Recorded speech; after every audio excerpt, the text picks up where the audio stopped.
Today we're at Cambridge Lambretta workshop and I'm riding the Lambretta Model D that belongs to owner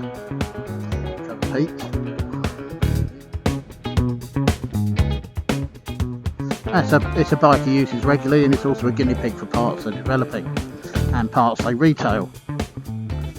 So this scooter, he rode it out to France in the summer of 2024 to the Euro Lambretta, so he does a good few miles on it.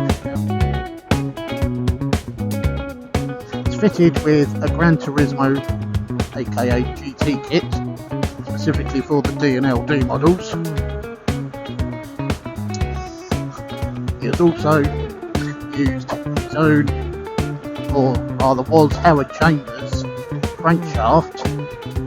It's made in Italy to Howard Chambers' spec for his Red Devil scooters.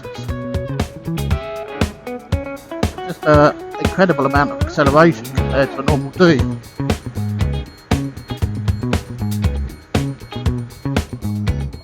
Around town you kind of almost don't need third gear, it's got so much in first and second.